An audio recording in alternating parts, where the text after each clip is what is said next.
Prime Minister Modi is the nicest looking guy. He says, oh, and he looks like you'd like to have your father, like, he's a killer, he's tough as hell.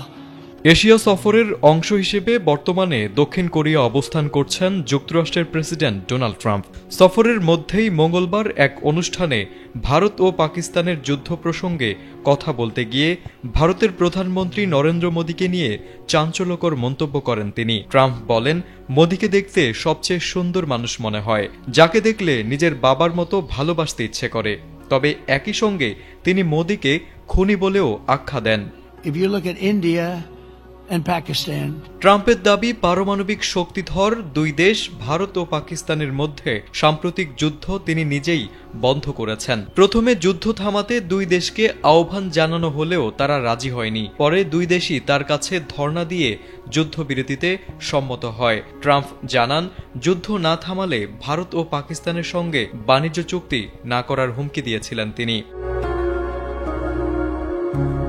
বক্তব্যে মার্কিন president আরও জানান, ভারতের প্রধানমন্ত্রী নরেন্দ্র মোদীর সঙ্গে তার ভালো সম্পর্ক রয়েছে।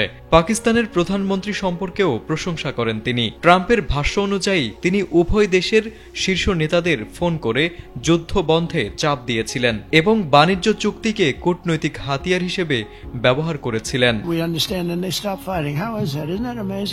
ট্রাম্প বলেন, ভারত ও পাকিস্তান উভয়ই পারমাণবিক শক্তিধর দেশ হওয়ায় পরিস্থিতি ছিল অত্যন্ত ঝুঁকিপূর্ণ।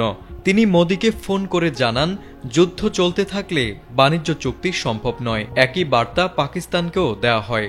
তার কথায় দুই পক্ষই প্রথমে নিজেদের শক্তি প্রদর্শনের মনোভাব দেখালেও পরে পরিস্থিতির গুরুত্ব বুঝে যুদ্ধ থামাতে রাজি হয়। ট্রাম্পের মতে বিষয়টি ছিল অসাধারণ এক সাফল্য, যা প্রমাণ করে শান্তি প্রতিষ্ঠায় তার ব্যক্তিগত ভূমিকা কতটা গুরুত্বপূর্ণ ছিল।